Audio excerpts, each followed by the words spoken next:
Hello Internet, welcome to the lecture From Decision Trees to Random Forest from the Machine Learning course of 2024 at Wageningen University.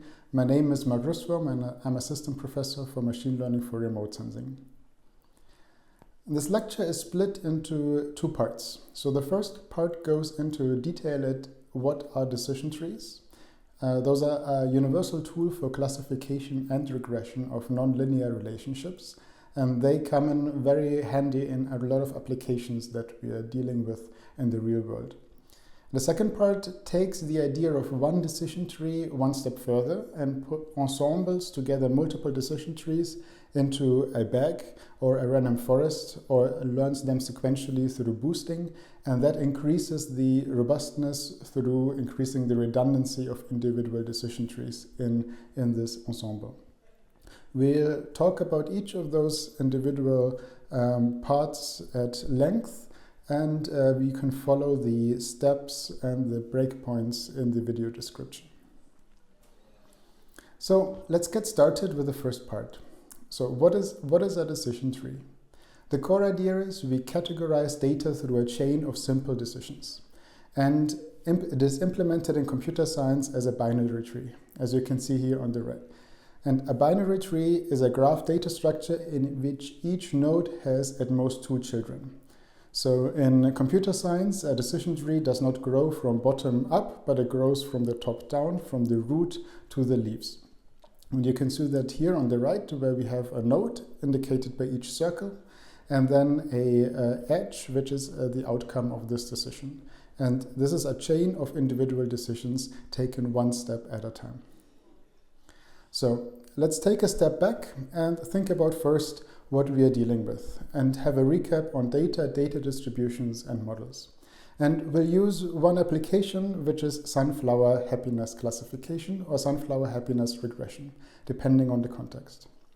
So what we very often do in a lot of applications in the world is we collect data in the real world. And more formally speaking, we sample here training data from a training distribution. But the goal is not to just sample the data, but we want to model the real world through this training data that we have sampled. And here we create or we fit a mathematical model that approximates the real world from the training data. You can see that on the right through y hat, which is the sign for being the estimated output of a function f, which is our model, of some input features xi.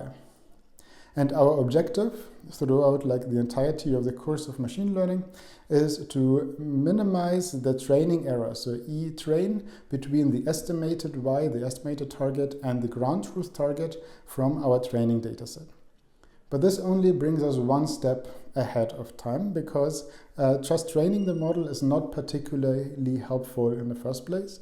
We want to validate and we want to evaluate the model on test data, to actually measure how good does this model perform in situations that is not part of the training data. And here we have to sample for a second time data from the same data distribution P, that is then the test data that we can evaluate our model with. And in fact, what we are actually interested in throughout this entire machine learning cycle is the error on the test set y hat and y. And what we are actually interested in is the error on the test set and not the error on the training set. So let's make a recap and talk about a simple linear model that may be very familiar. So on the x-axis, we have some input feature that can be cold, it can be warm. It can be also a set of degrees, but let's keep it simple for now. And on the y-axis, we have a target variable that in this case is the happiness of the sunflower from the previous example. And to bring this home, there's two distributions here. So one is our distribution of x, of y given of the happy examples of sunflowers, and y of the non-happy examples of sunflowers. And as you can see here from this illustration of distribution is that when the temperature is warm, it is more likely that the sunflowers are happy than they are unhappy, and vice versa, when it's cold, it's more likely that they are unhappy than happy. And given those two data distributions, we can sample our training data and also our test data. and they form a really nice linear relationship in this case, and we can fit a classic linear model to this data. And in those cases, when the data is linear and the underlying data distributions are unimodal, then classic linear models fit very well to the data. And in fact, very often we go out of our way to make the real-world data that we collect in the outside of the in the real world, we get out of our way to make that fit a linear relationship so we can fit our linear models. But very often in the real world, we don't really have linear relationships. So let's extend this example. So in this case, linear models are well suited for linear relationships with data from unimodal distributions. But in the real world, we often don't have linear relationships, and as we can see here in this example. So let's just extend the x-axis to the temperature, which goes beyond cold and warm into a hot category. And suddenly our not happy distribution becomes bimodal, that the sunflowers are not happy when it's too cold, but they're also not happy when it's too warm or too hot. In those cases, a classic linear model will fail because the underlying data distributions are not unimodal and the data is simply not linear. In those cases, we can either linearize the data by restricting the feature space X, or we can use a model that is suitable for nonlinear relationships. And this model is a decision tree, for instance. So to take away, most relationships in the real world are nonlinear and data distributions are unimodal. And in these cases, we can use a different model which separates this feature space into individual regions instead of fitting one line through the entire feature space. So in this case, we can say that we have one region that is too cold, one region, R2, that is warm, and where the value is happy, and a third region where the value is not happy.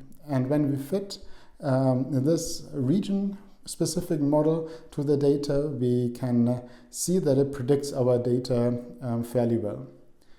Mathematically, we can see that here on the top, where we use the indicator function that gives us a 1 whenever the x, the sample and the x-axis, is within one region, or it gives us a 0 if not.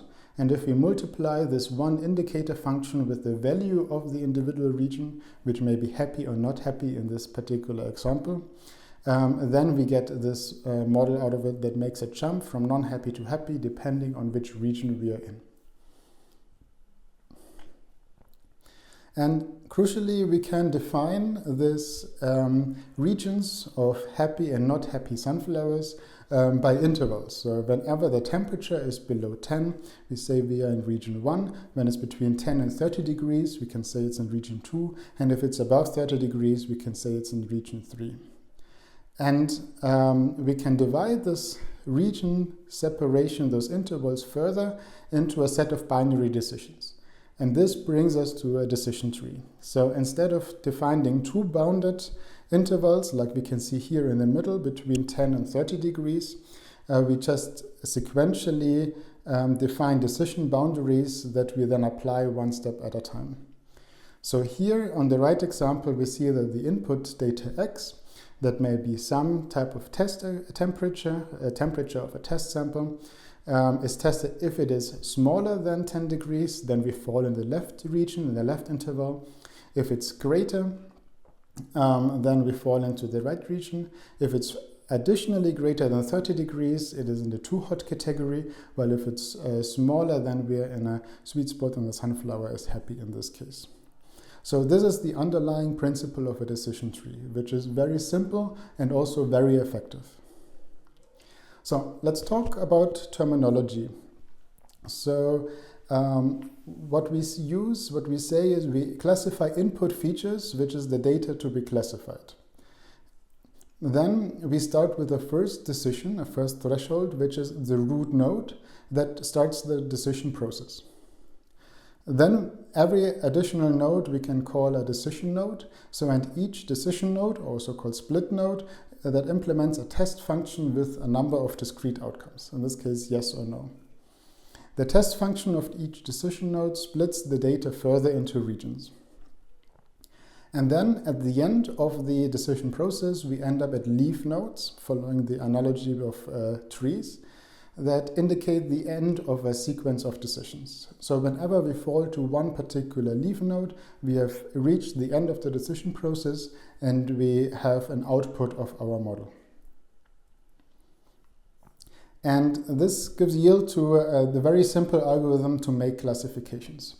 So to classify a test sample, given an already built decision tree, we start with the root node. If the current node is a leaf node, we return the class label. And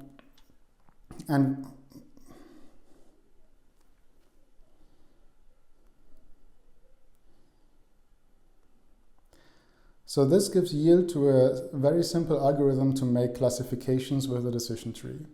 So to classify a test sample, we start with the root node. If the current node is a leaf node, we return the class label and we are done. If it is not a leaf node, then we perform the test of the current decision node. So we are, for instance, here in the second decision node. And we follow the corresponding branch and go either left or right. And then we repeat this decision-making process once again. The crucial part here is this does not only work with one variable like temperature that we have seen before, but also it works on multivariate data, so data that has multiple variables. For instance, here is one picture of Wageningen from Sentinel-2 in a false color composite, and each pixel here has multiple values. It can be, in this case, near infrared and red. So what you can see here on the right is a set of pixels that are each annotated with a land cover, which may be water, urban, background, or vegetation, plotted on the 2 dimensions of near-infrared reflectance and red reflectance. So we have, in this case, 2 features that we can categorize the pixels on. But it can be also many more features than the 2. So how does it work? How does a decision tree work on multivariate data? It is the exact same process as on univariate data. So first we start with a root node in the root decision, and in this case we take the reflectance of red and test if this reflectance of red is greater or smaller of one particular threshold T1. Then we may take another decision that involves a different feature. So in this case, it is near infrared. So we split this feature space vertically and test if this near infrared reflectance is greater or smaller than T3. And that gives us yield to the 2 leaf nodes of urban and background. But we can also make this other split, if the near infrared reflectance is greater than threshold 2, and that allows us to split this feature space into linear pieces of into water and vegetation. And now with this very simple decision tree, we are done with splitting the feature space for this simple example of 2 variables. So how can we build a decision tree in the first place? And the first step very often in machine learning is to quantify a certain intuition that we would like to have. And the intuition that we try to maximize with decision trees is the node purity before and after a particular split. So the question is, how can we decide which particular feature we want to make a split on and which threshold we would like to split. And the idea here is that we want to increase the node purity throughout each decision. So in this example, we start with the entire data set where we have the same number of pixels for each land cover class. And you can see that here in the top right as a histogram of of the frequency of different classes. So that is the input to one particular decision node. And when we take this split along the red feature dimension and we split it along threshold 1, we obtain a split feature space where the urban and the ground classes are frequent above this particular threshold, and the water and the vegetation classes are frequent below this particular threshold.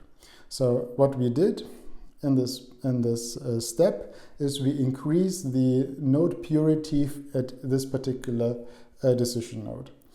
So first we have a very unpure node where all the classes are present in the entire dataset. And then after the decision, we have increased the node purity that only 2 of the 4 classes are present at each of the subsequent decisions. And we can repeat this process further. So when we continue stepping down this decision tree, we split and repeat this process. And in this case, we only have to consider the remaining samples that are input to this particular decision node. And in this case, it is urban and ground. And when we take a split here, in this case along the near-infrared dimension, then we have split the data properly, and we have a leaf node where, from given the training data, only urban or only ground pixels are left in the subsequent nodes. So again, we have, through each decision, increased the node purity. So how pure is this node? How many distinct classes or samples of classes are still present before and after the split? And this is the underlying intuition behind decision trees, that we try to increase the node purity between individual split when we want to build this decision tree. So let's take a few numerical examples on classification trees and see how can we quantify node purity in the first place. And one common measure of node purity is entropy. So you can see the formula here on the top right. And each P corresponds to the probability of one class being present in this histogram. So we have 90 pixel examples of urban, 90 of ground in this particular node, and then we have 10 examples of water and vegetation. What we have to do first is we have to convert those number of samples in this histogram into a probability, because with entropy we're working with probabilities. So we have to divide by the total number of samples. And that gives us 45% for P1 and P2, so for urban and ground, and 5% or 0.05 for water and vegetation. And then we basically apply the entropy formula, and we see that we get an entropy, in this case with log 10, of 0.44. When we compare now here to a node that is less pure, this node will have a higher entropy.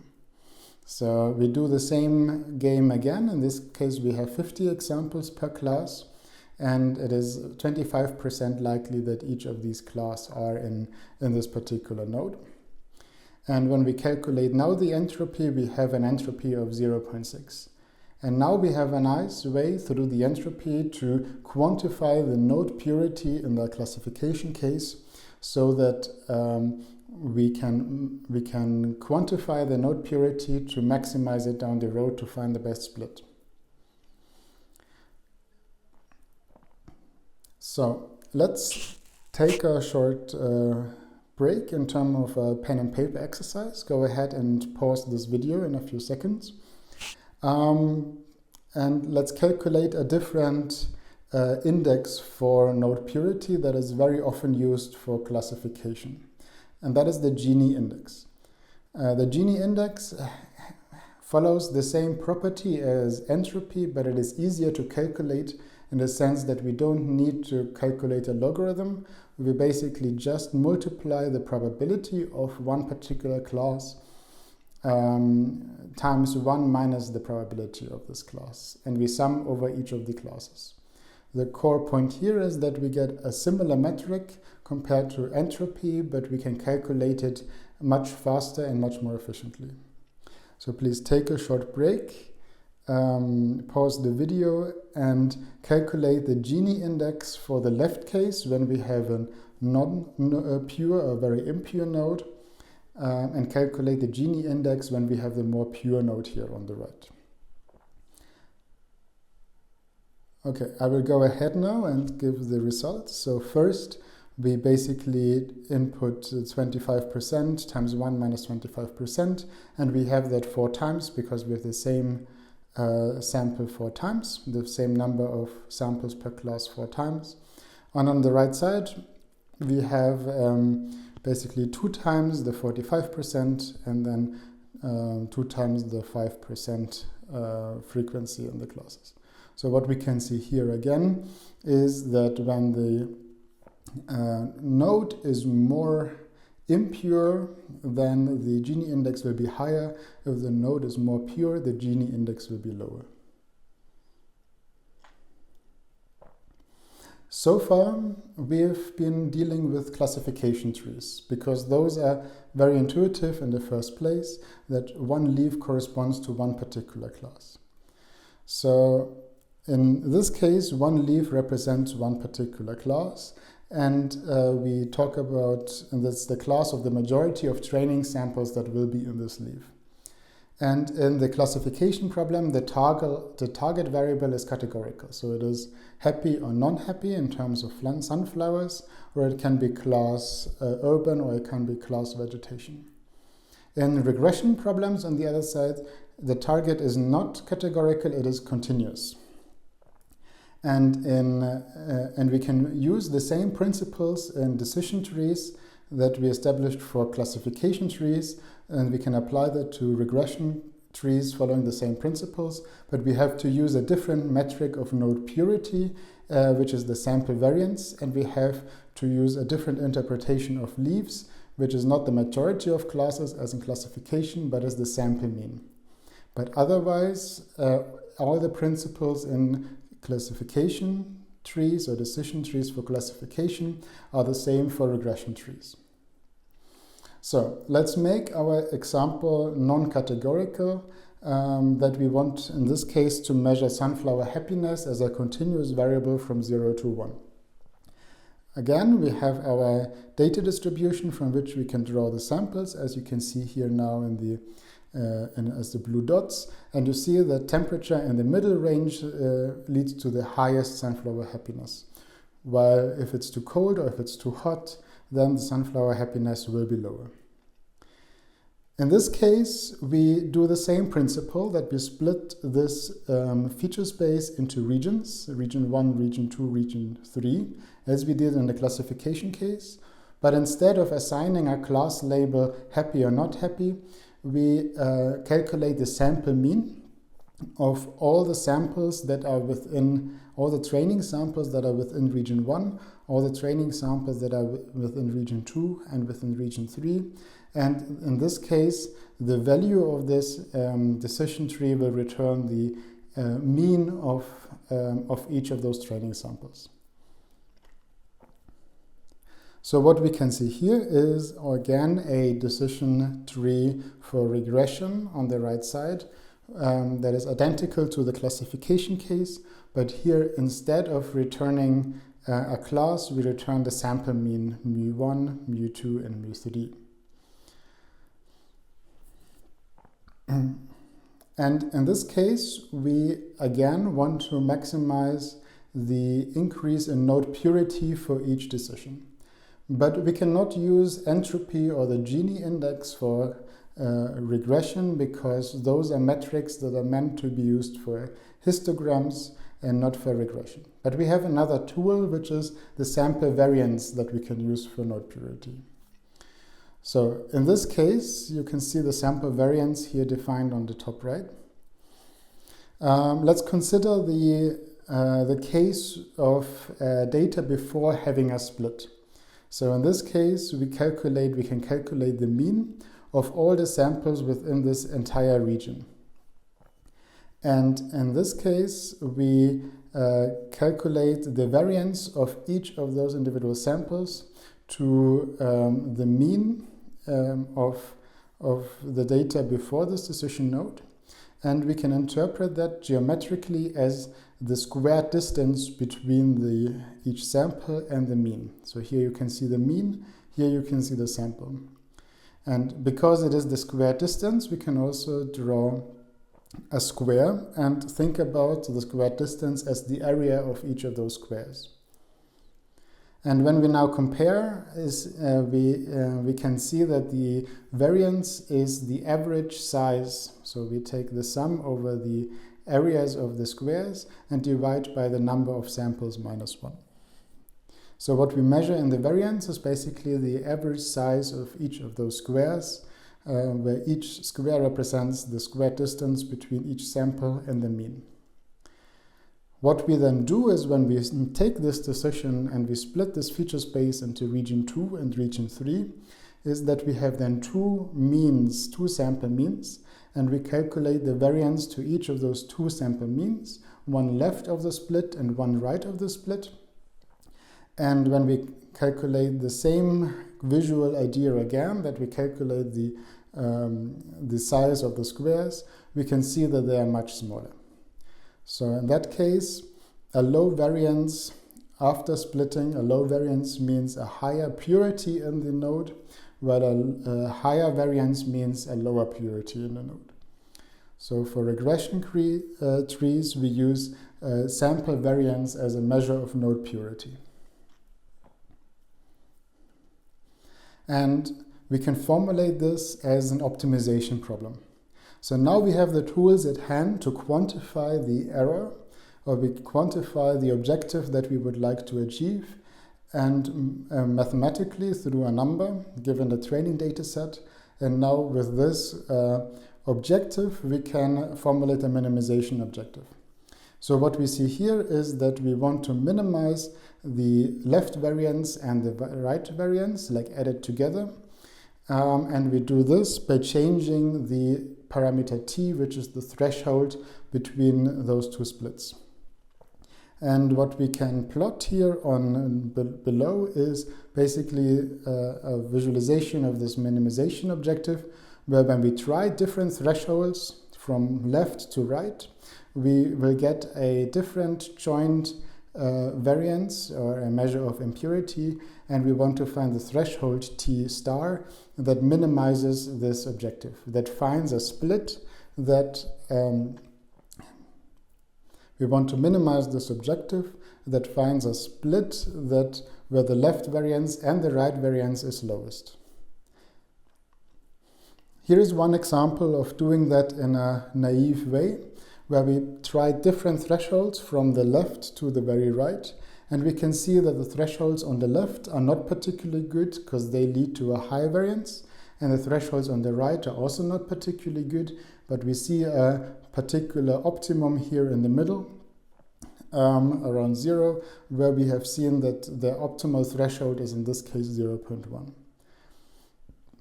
Testing different thresholds and calculating the variance is easy to implement, but it forces us to have a large number of tested thresholds. And in fact, what we can do is we can use a property that the variance only changes between training points to reduce the number of samples the number of splits that we have to test. So in this case, this yields basically the binary splitting algorithm. So the first thing we do is that we sort the data points by the size of x, so we get an index from left to right what samples we have. So we have in this case 6 data points, and we sort them from 1 to 6, and then for every point in the training samples of these 6 data points, we then try a threshold that lies between 2 of these data points. So we start here on the left with a threshold between the 0.2 and the 0.3, and we calculate the variance on the left side, the variance on the right side. We add the variances together as we did before, and we obtain this point here that we can record in our dataset. Then we test the next threshold between the 0.3 and the 0.4, and we see that here the variances between left and right, the summed variances, is lower. So we keep noting that down, saving that value of the variances given the threshold. Then we do that again, in this case between 0.4 and 0.5, and we see that in this case the variance is higher again, so we have found the optimal threshold T star between the points 0 and 3 and 4. The good property here is that this is very easy to implement. It only involves sorting the data and testing as many thresholds as we have data points, which get fewer and fewer the further we go down the tree. So this is a guarantee that we get an optimal threshold by testing only as many thresholds as we have samples in the data set. And crucially, we can implement this in a very efficient, very fast way. So here we test as many thresholds as we have points. So this gives yield to the overall algorithm how to grow a decision tree with recursive binary splitting. So first, we perform binary splitting. We repeat this recursively at each decision node and continue splitting the data with this binary splitting algorithms to maximize the node purity. But that also raises the question when to stop splitting, because especially in regression trees, we could continue forever until at the very end we have only one sample left for each leaf node. And this in particular is not helpful because we end up at a one nearest neighbor regressor or classifier. Because when you think about it, then each leaf node here corresponds to one particular sample, and the threshold between this sample and the neighboring sample in this feature space will be the threshold between those 2 points, which is exactly a nearest neighbor classifier. So in that case, we would have taken all this work of building this decision tree to end up at a very simple nearest neighbor classifier that we could also have implemented in other ways. And similarly, it is not good to use one nearest neighbor classifiers because they tend to overfit strongly to the training data. So here, when we have a decision tree that where we did not stop taking binary splitting decisions until the very end, and we basically fit every single training point in our data set. And these large trees, they are not interpretable because these decision rules are not particularly intuitive at all, and also they are meaningless. And additionally, they are not accurate because, as you remember from the beginning, we are interested in not in the training accuracy, that is 0 in this case, but we are interested in the test accuracy on new data, in this case the orange test data. And in these cases, we need to regularize decision trees and restrict the size of decision trees. And we can do that through various different ways, and one way is to restrict the depth of the decision tree. That means when we build this decision tree one layer at a time, we say once we have reached the depth of 3, so we have taken 3 consecutive decisions, we are done and we are not taking any further splits in the data. So here you can see one example on the sunflower happiness versus temperature regression case, where we restricted the depth of only 3 layers, and it much more closely resembles our intuition how a decision boundary should look like. So here we have a region on the left, we have a region in the middle with a higher sunflower happiness, and then a region on the right with a lower sunflower happiness. So in these cases, we not only achieve a better mean squared error on the test set, but we also have a interpretable tree that we can follow and we can understand the underlying rules.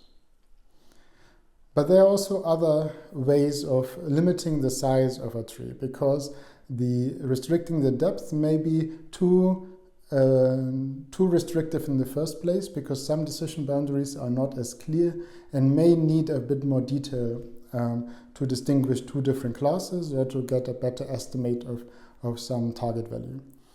And overall, there's 2 families of methods. So there is the greedy family or the slow grower family, where the idea is that we grow the tree step by step with additional checks during growing the tree. For each, we make additional checks that make us decide if we should take further classification decisions or further splitting decisions, or if we should stop and say, okay, we are done, we can make this now a leaf node. So maximum depth is one particular strategy to restrict the depth in this greedy family, but also limiting the number of final leaf nodes is another. And another approach that is very popular is that we add a decision node only if the increase in node purity is above a certain threshold. That is also a very common and popular hyperparameter that you can choose when building a decision tree. But there is also another family of methods that we will go now, which I call in this case the fast cutters. Those fall into more formally the non-greedy family.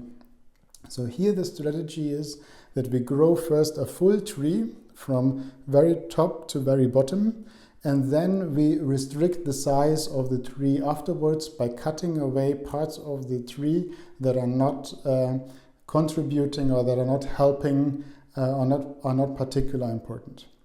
And one approach in this category, in this family of decision tree regularization techniques, is cost complexity pruning. The equation or the idea behind cost complexity pruning should be quite familiar when it comes to regression problems. For instance, in lasso regression or in L2 regularization, we are looking for a balance between the cost, which is the accuracy on the training set, and the complexity of the classifiers. So in lasso regression, the complexity is the size of the average size of the weights. Here in decision trees, the complexity is measured in the number of leaves. So the idea here is we want to reduce the complexity while maintaining a low training error, i.e. the cost, while at the same time having at least complex tree as necessary in terms of number of leaves. And the hyperparameter alpha balances these two objectives. And the way we achieve cost complexity pruning is that we first build this entire tree without any regularization, and then we iterate through the individual subtrees in this tree and record the decrease in cost in the cost complexity function. So basically the joint cost complexity function that includes cost and this complexity term. And then we have this long list of different subtrees. We can then order these subtrees by their importance, how much they decrease the cost complexity function. And then we define a threshold and say that we are only considering this subset of trees and that decreases further this cost complexity function. And here we have a very dynamic way of restricting the size of a tree without making hard decisions on the depth or the number of leaves. Because each of those hyperparameters is usually difficult to determine. In this case, we have to determine an alpha parameter that can lead to very differently looking trees, while classic restrictions like the maximum depth may be too restrictive for individual cases. So what we can see here now on the bottom is different trees with different alpha parameters. So what we see in general, a higher alpha produces a shallower tree with less nodes. So you can see that here on the right. And a smaller alpha leads to a higher complexity. So what you can see here on the left is when we take a small alpha, we get a complex tree where this particular, this tree is still not particularly restricted in the size of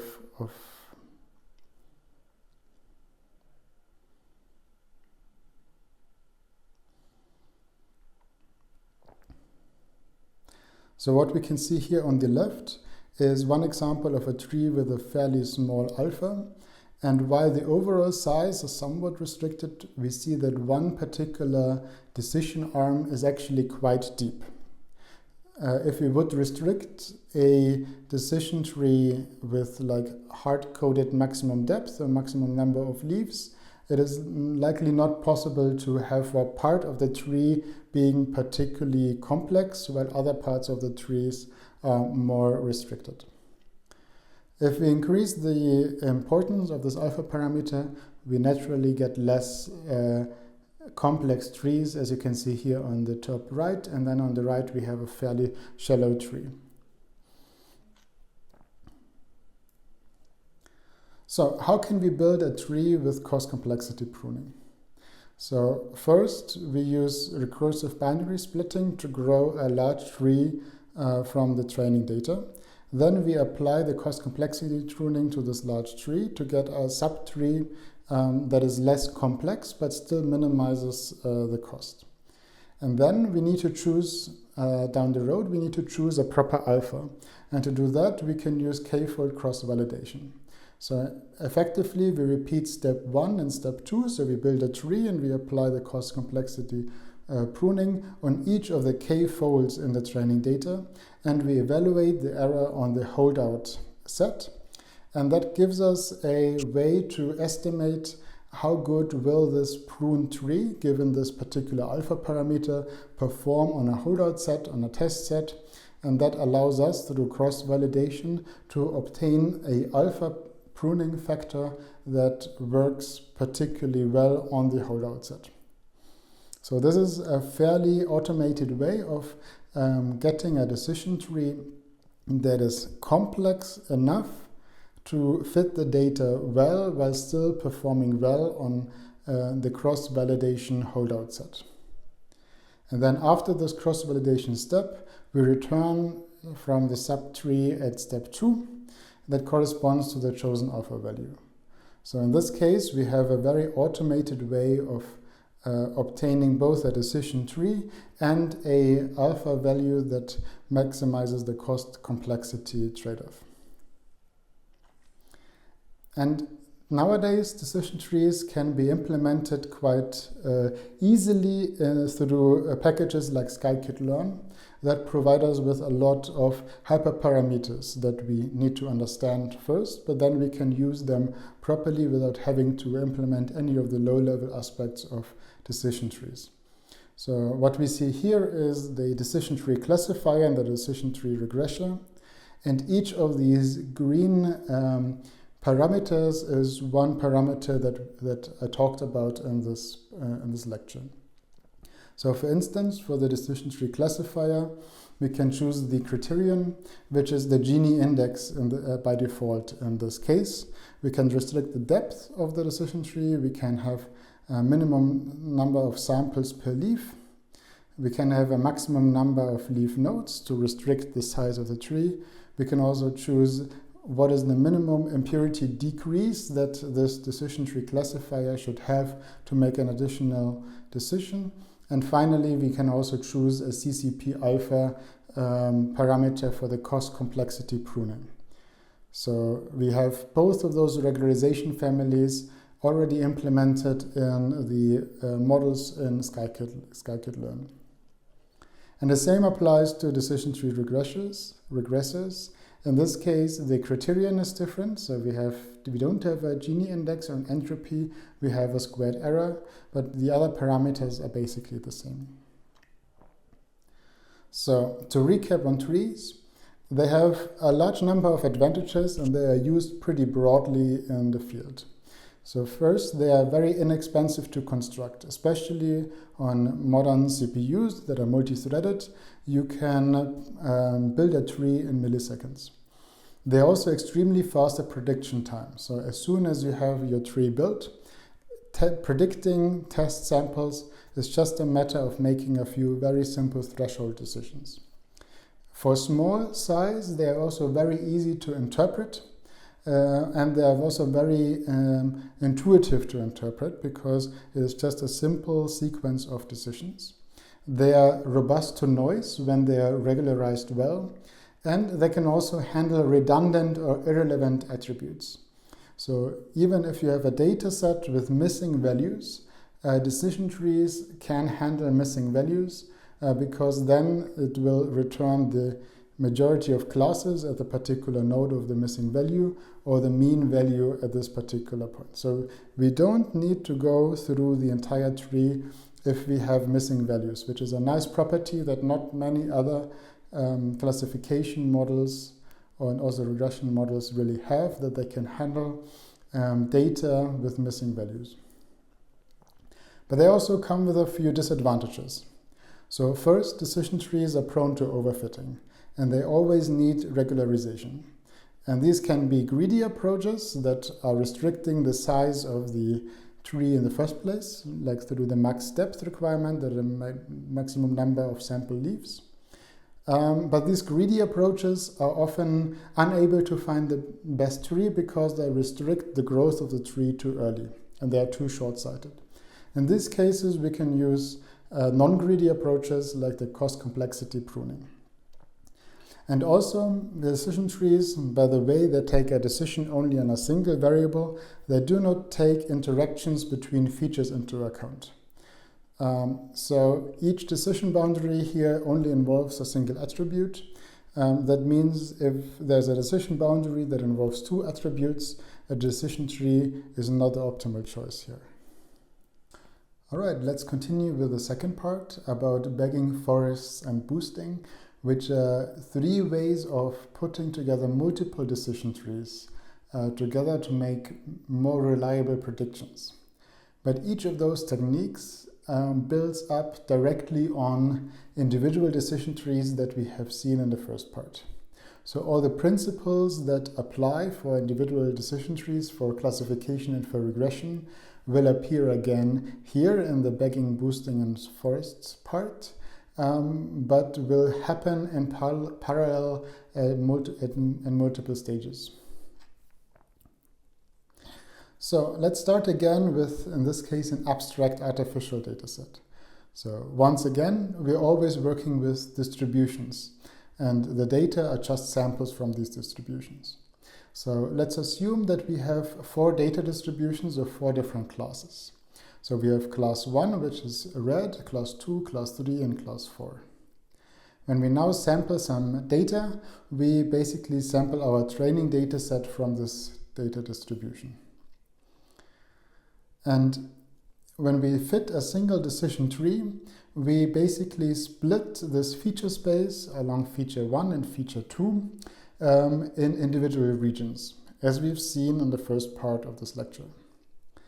And overall, the modes of the data distributions are actually quite well captured. So the centers of these distributions are in fact in the correct regions as decided by the decision boundaries in the decision tree. But this area in between those data distributions, where in fact it is equally likely that one sample belongs to all of those classes, or the probability for each of those classes is the same, this area is not very well captured. Because there is a certain uncertainty in this area, because we don't know that when we get a sample in this particular area of the feature space, we cannot be certain which class or which distribution it originates from. And a single decision tree cannot capture this, as we always force the feature into a set of distinct different regions. And in fact, when we split or we sample data multiple times, we get very different decision boundaries from different decision trees. So what we see here is that we sample data samples from the same distribution twice, once in D1 dataset, once in the D2 dataset, and we fit a decision tree on this particular data. And we see that even though the data originates from the same underlying distributions, the decision boundaries are very different. And in these cases, each decision tree fits the training data perfectly. So what we can say here is that decision tree, the class of decision trees, have a low bias because they fit the training data very well. They have a low bias. But the decision boundaries from the decision trees are very different between decision trees, and what we can say here that they have a high variance. So in these cases, even though we sample data from the same underlying distribution with decision trees, we have a high variance between the individual decision trees that we get when we fit them on the decision boundaries from each of those sample sets. And balancing this bias-variance trade-off of finding a balance between fitting and overfitting is one of the fundamental challenges in machine learning. And is something that comes up over and over again, not only in decision trees, but also in linear models and also in deep neural networks down the road. So really this idea of having a classifier fitting the training data well, but then having different classifiers being very different from different sets of training data, that is something that appears very commonly in the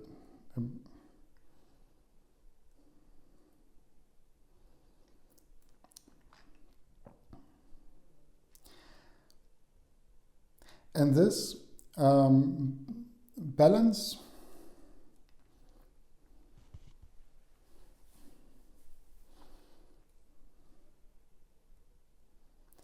and here finding a trade-off between bias and variance, or finding the balance between fitting and overfitting on data, is a fundamental challenge in machine learning that will come over and over again, not only in decision trees, but also in linear models, or also in deep neural networks. And here in this case for tree classifiers, and this is to some degree a recap from the part 1, we have two strategies to find a good balance between bias and variance, or between fitting and overfitting. That is, we can reduce the complexity of each individual decision tree, as we've seen in the part 1. And those are a family of methods that are greedy, for instance, by restricting the size or the depth of the decision tree, or that are non-greedy through pruning and cost complexity pruning, for instance. But now, in the second part, we talk about a different strategy, which is we ensemble multiple decision trees together. And this is the part here about bagging, boosting, and random forests. And in those cases, we don't restrict per se each individual decision tree, but we put multiple decision trees together that take a classification decision together. And that also improves the bias-variance trade-off. And one intuition here is that the strategy 1 is that we cut the tree to particular shapes that are not overfitting on the data, while in the strategy 2, we ensemble multiple decision trees together and we grow a forest of decision trees. So let's grow a forest. The first step is bagging. So the idea here is we can simulate sampling multiple times from the same data distribution by having our training data and sampling a random subset from this training data. So we don't use all the samples in the training data, we use a subset that we choose randomly from this training data that we call a bootstrap. And through bootstrapping or sampling a different subset from the training data, we get again two datasets, D1 and D2, that we can each use to fit an individual decision tree, DT1 and DT2. And each of those decision trees are fit on data that originate from the same underlying data distribution P.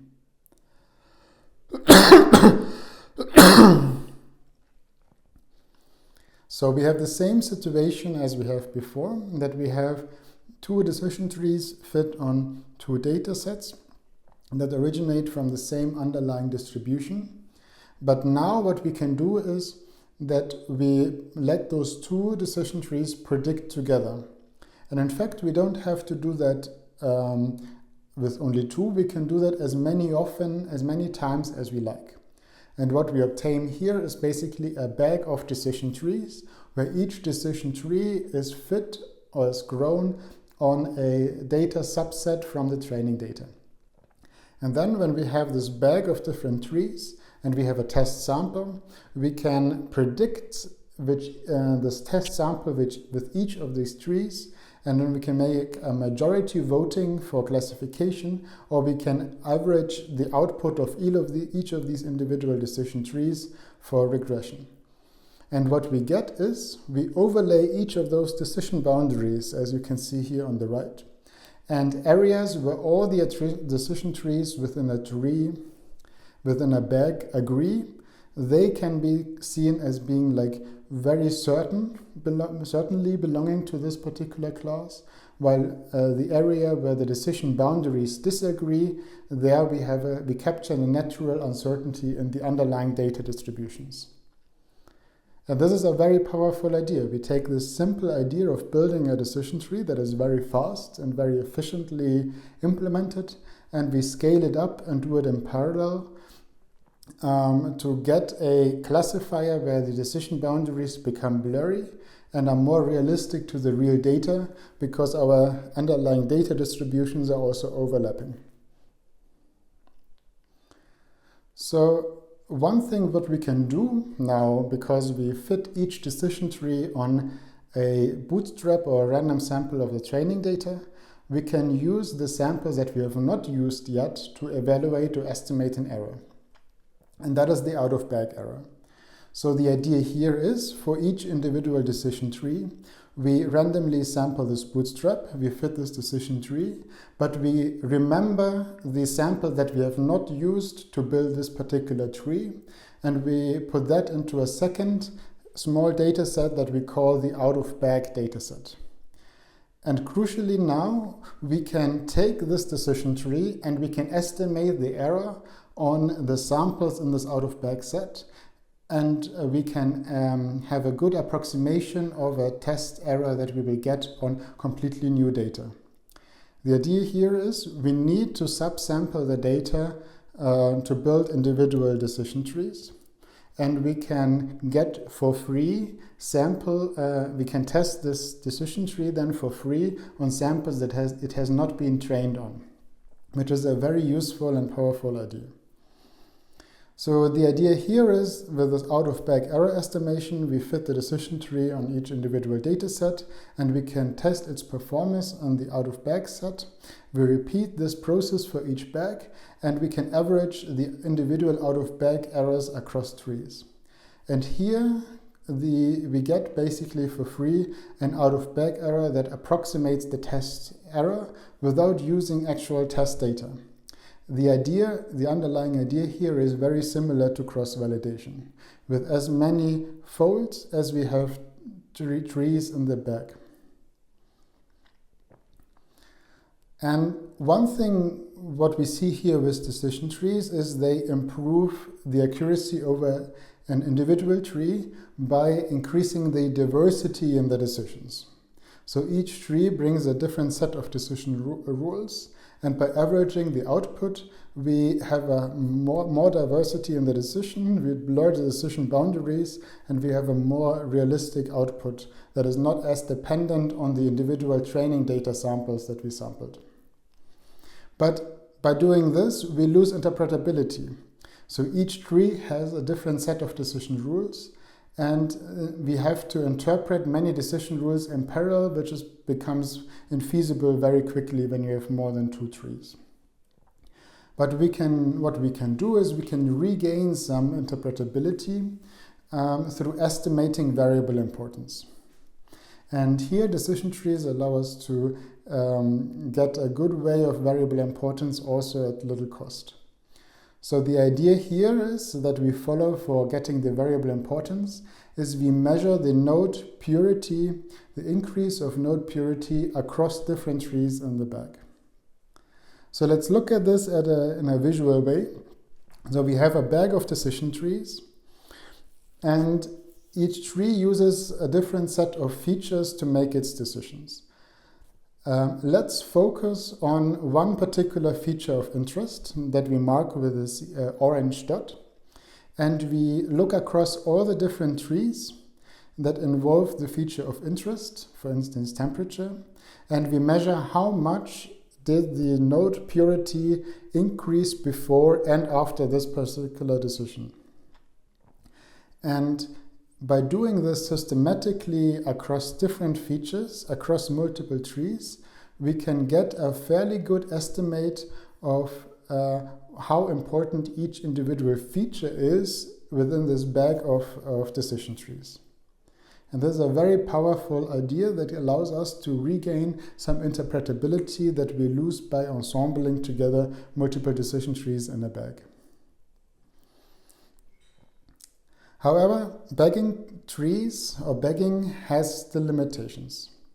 And what we've seen so far is they improve the accuracy through diversity in the decisions, but the bagged trees are still highly correlated among themselves.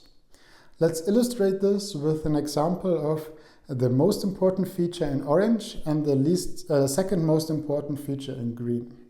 Because we bootstrap the training data set and fit every tree on a different subsample on the training data set, we still use the same features for each tree. And that means that the most important feature will be usually used first for the first set of decisions, and then the second most important feature will be used then afterwards for the following decisions. So that means that across all the trees in a bag of trees, the number of features, the decisions on the features will look fairly similar, because the most important features are split first, second most are split second, and so on and so on, and all the trees are essentially somewhat looking the same, just the decision boundaries are somewhat different. And this situation that we use the same features across different trees correlates the trees, it reduces the diversity of the trees, and also effectively reduces the test accuracy. So, taking that idea one step further, we can increase the diversity within a bag of trees, again, by removing features from individual trees. In this case, we force the model to be even more diverse in terms of trees by removing individual features for each individual trees, and not only fit different trees on different bootstrap samples of the dataset. And that is the idea behind random forests. Step 2, building a forest, remove the features. So in this case, we take random samples of predictors for each tree, so usually it is the square root of the number of total features. And in the case of 15 features, it is 4. And we train each tree on a different data set, as we would do in bagging. But we also train each tree on a different subset of features. And what that does is illustrated here on the right, where on tree 1 we have the green feature is removed, so that tree 1 can only make decisions based on the blue and the orange features. And at tree 2, the orange feature is removed, so it can only take decisions based on the blue and the green features. And at tree 3, both green and orange features are removed, so it can only take decisions on the blue features. So what we see here is that in this random forest, each tree must look very different, because it is not only built on a different subset of data, but it is also built using a different subset of features. And in practice, this leads to much better results with a random forest. So to summarize bagging and random forests, and to compare, so in bags and in random forests, each tree is trained on a different bootstrap set of training data, and each tree are trained separately from each other and in parallel. In random forests, they build on the idea of bags, but they extend this by also training each tree on a different subset of features. So you can see this illustration here on below. The bag of decision trees, each individual tree has access to all the features in the data, while on a random forest, a random forest increases the heterogeneity further by using a different subset of features for each individual tree. So let's look at scikit-learn again and look at some hyperparameters that we have access to. So we don't need to implement any of this anymore on our own. We can use a scikit-learn to do that very efficiently and very effectively, but we need to understand what we are doing when we decide certain hyperparameters over others.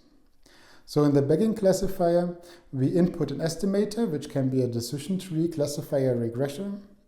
And we have a set number of estimators, so that means how many of those individual estimators are applied in parallel. Then we have Bootstrap, that tells us if we should randomly sample from this underlying training data set for each classifier, which is like a good idea for bagging classifiers. And also we can perform that in parallel. When we are on a machine with multiple CPUs, we can build multiple trees in parallel, which also speeds up the process quite a bit. Similarly, for a random forest classifier, which is a bagging classifier with a decision tree, we see that we can specify the number of estimators, so in this case the number of decision trees. We have the same parameters as a bagging classifier like Bootstrap. We can specify if it should return out of bag score. We can also do it in parallel, and we can also specify how many features does each individual tree have access to when fitting each individual tree to the data. So what we see now is that random forests increase the accuracy through classifier diversity, and all trees are grown in parallel. So this picture is supposed to symbolize this by having a forest of very heterogeneous trees. Some are smaller, some are bigger, some use feature set A, some use feature set 2. But there's also a second approach of things, which is boosting, and will be the last part of the second part of the lecture. The idea behind boosting is that we have many weak classifiers that are then grown sequentially. So that in this case, we're still talking about decision trees. So we first build one decision tree that is a fairly restricted one, and then we grow the second decision tree and the third decision tree, where each follow-up decision tree is meant to improve this overall boosting ensemble a little bit more. That is the idea behind boosting, that each tree boosts their performance one step at a time. And here we can use a nice figure from Wikipedia that illustrates the overall process. So while before in bagging and random forests, we independently from each other build the individual trees, in boosting we sequentially build trees one by one.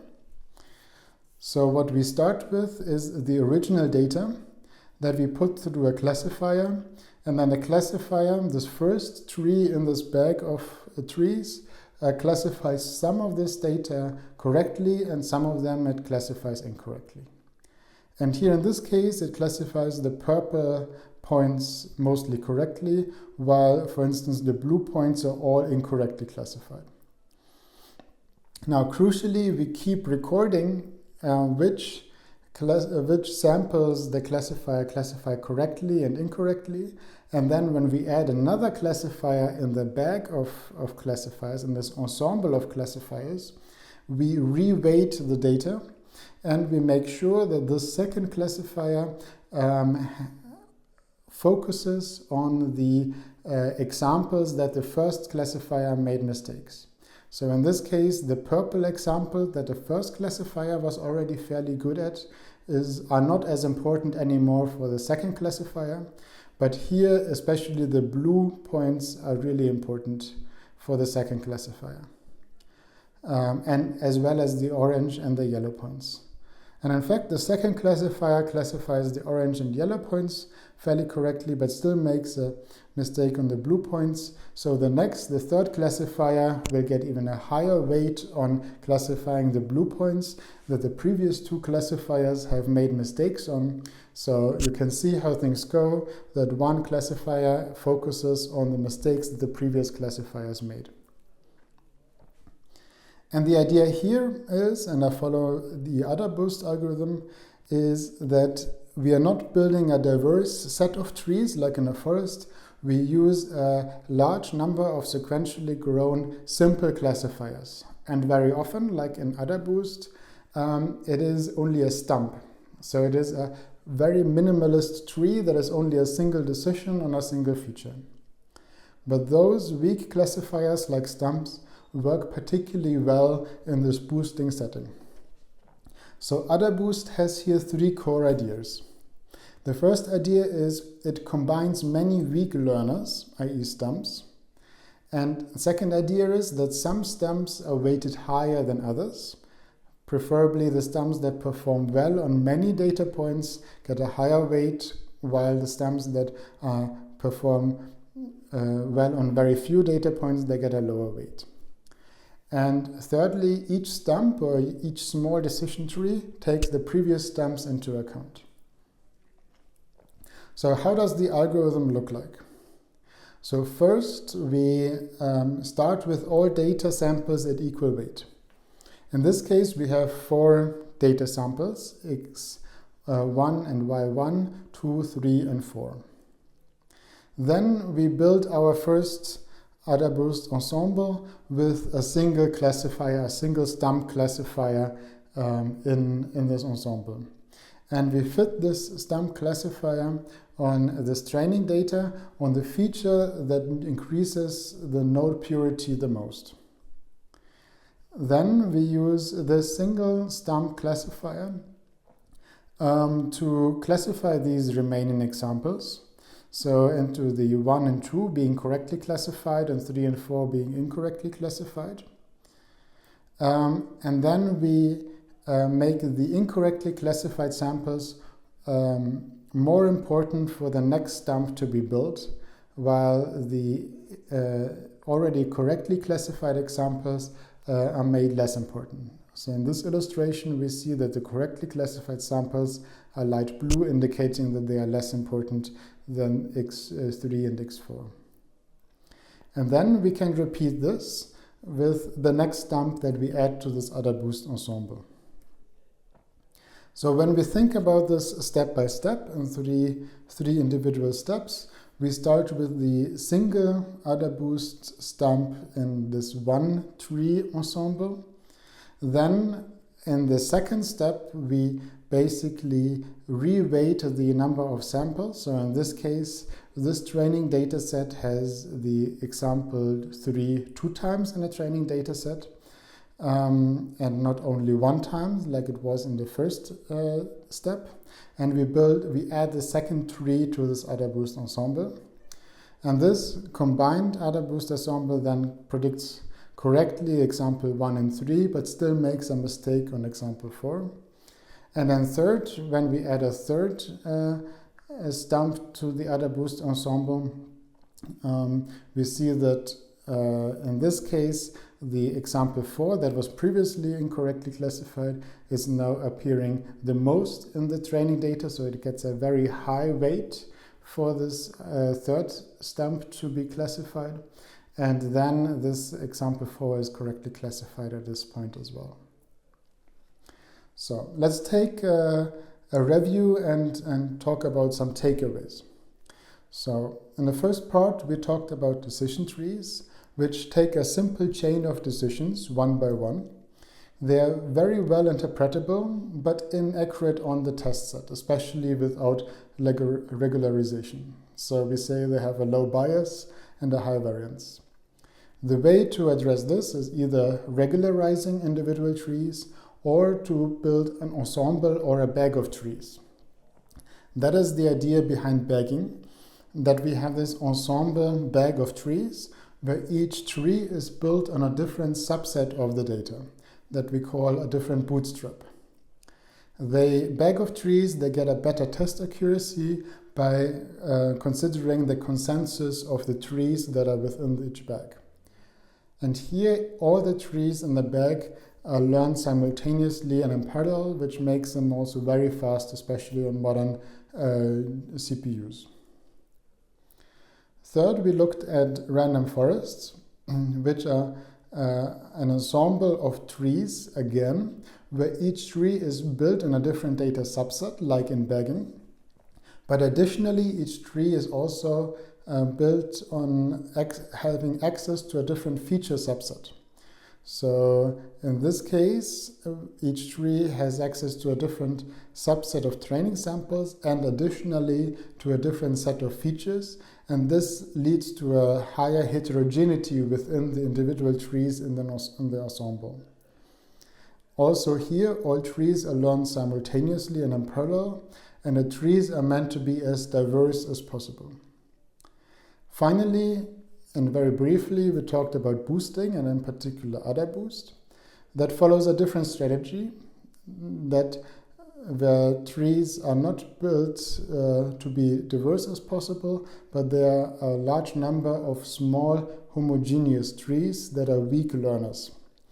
So in this case, we have an ensemble of small trees and even stumps that only have a single decision boundary. Each tree is learned on the errors on the previous tree. That means the trees are learned sequentially one by one, which is like the unique property of boosting compared to bagging and random forest, where all the trees are learned in parallel. And finally, the idea and the naming comes from the idea that every additional tree boosts the performance of this ensemble because each additional tree is focusing on the errors from the previous trees. With that, thank you very much. We have enough trees for now.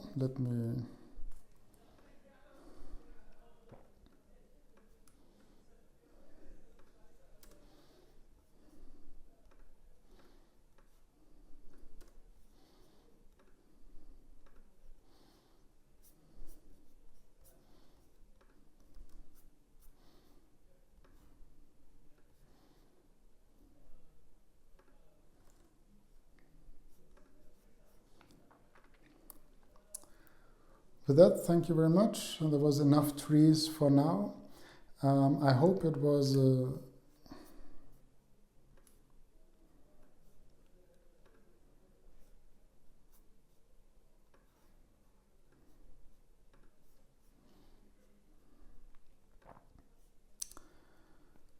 So thank you for watching this video.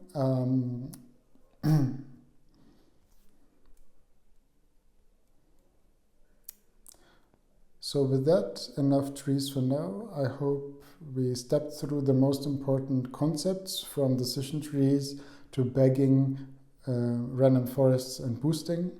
And you have some overview over what exists and how can we use that for particular applications in mind.